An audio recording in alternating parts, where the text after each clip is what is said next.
Hello friends, welcome back to my channel.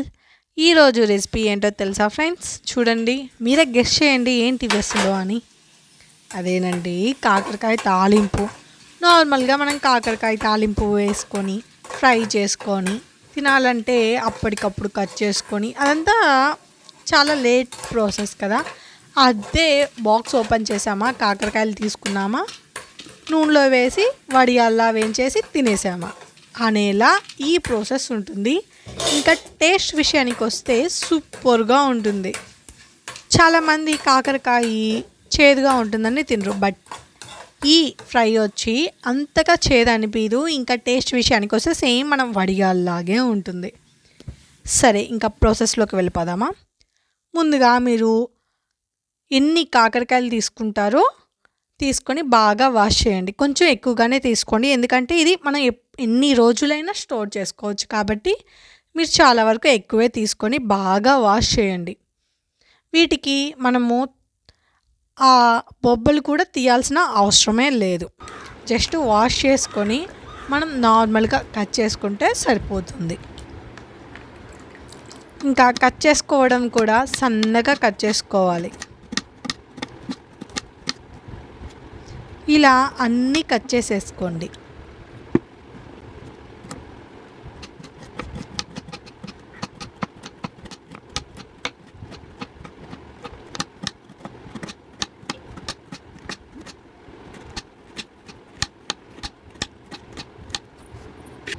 నేనైతే ఈ కాకరకాయ తాలింపును చాలా డేసే యూస్ చేసుకుంటూ ఉంటాను. ఫ్రీక్వెంట్గా మనం వడియాలు అయితే పెట్టుకోలేం, కానీ కాకరకాయ తాలింపు అయితే చాలా బాగుంటుందని నేను ఇలా ట్రై చేసుకుంటూ ఉంటాను. ఇంకా దీంట్లో అయితే ఆ చేదు పోవడానికి నిమ్మరసాన్ని పిండుకోవాలి. మీరు ఎన్ని కాకరకాయలు తీసుకుంటారో దాన్ని బట్టి మీరు నిమ్మకాయలు కూడా తీసుకొని పిండుకోవాలి రసం.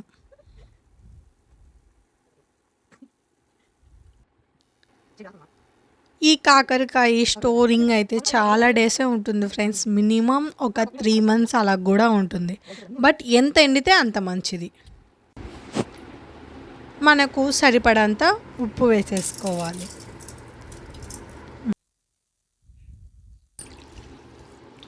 వాటర్ వచ్చి మనం కట్ చేసుకున్నాం కదా, అవన్నీ మునిగేంత వరకు పోసుకొని ఇలా ఉడకపెట్టుకోవాలి.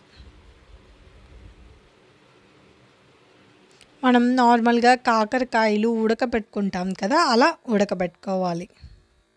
మీరు చూస్తున్నారు కదా, ఇప్పుడు ఇలా కలర్ మారేంత వరకు ఉడకబెట్టుకొని వీటిని మనము వడపట్టుకోవాలి.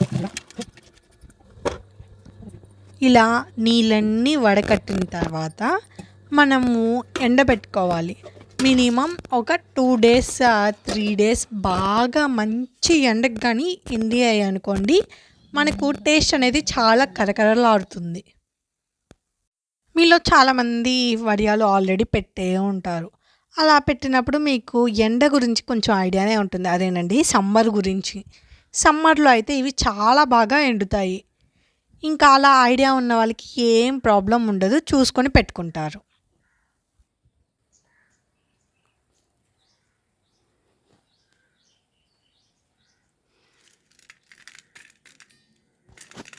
ఇన్కేస్ ఇలా ఎండ లేనప్పుడు ఎండబెడితే మాత్రం చాలా ప్రాబ్లం.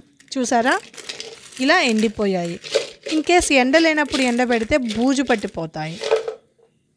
ఇంకా కలర్ అనేది కూడా చాలా చేంజ్ అయిపోతుంది. ఇప్పుడు నల్లగా వచ్చాయి కదా, ఇంకా బ్లాక్గా వచ్చేసి వైట్గా బూజు పట్టినట్లు ఉంటుంది. సో వీటినైతే కొద్దిగా ఆయిల్ వేసుకొని ఇలా ఫ్రై చేసేసుకొని మనము అన్నిట్లో యూజ్ చేసేసుకోవచ్చు. నార్మల్ మనం ఫ్రై చేసుకునేటప్పుడు పచ్చివి కాకరకాయలు ఫ్రై చేసుకునేటప్పుడు చాలా ఆయిల్ పడుతుంది కదా, ఇలా అయితే మనం జస్ట్ వడియాలకు పట్టినట్టే పడుతుంది. ఇంకా టేస్ట్ విషయానికి వస్తే ముందే చెప్పాను, చేదు అనేది అంతగా ఉండదు. అందరూ లైక్ చేస్తారు. చేదు వల్ల ఈ కాకరకాయలు చాలామందే తినకుండా ఉంటారు, బట్ ఇలా ట్రై చేసి చూడండి, మీ అందరికీ కన్ఫామ్గా నచ్చుతుంది. ఎందుకంటే మనం ఆల్రెడీ నిమ్మరసం యాడ్ చేస్తాం కాబట్టి మన దీంట్లో అంతగా చేదు అనిపించదు. దీని కాంబినేషన్ వచ్చి నాకైతే ఫేవరెట్ సాంబార్ అండ్ పప్పుల్స్ వీటిలో అయితే సూపర్గా ఉంటుంది, ఇంకా అద్దరిపోతుంది అంతే ఫ్రెండ్స్. మీరు కూడా ఇంకెందుకు ఆలస్యం, వెంటనే షాప్కి వెళ్ళి తెచ్చేసుకొని అలా ఉడకబెట్టేసి ఎండబెట్టేసి ఇలా 3 months వరకు యూజ్ చేసుకోవచ్చు. ఇలాంటి అవకాశాన్ని ఎవరైనా మిస్ చేసుకుంటారా? సో వెంటనే చేసేయండి. ఇంకా ఈ వీడియో ఎలా ఉందో కింద కామెంట్ సెక్షన్లో అయితే కామెంట్ చేయండి. అండ్ ఈ వీడియో కనుక మీకు నచ్చినట్లయితే please do like and share. For more videos subscribe my channel friends. Bye bye.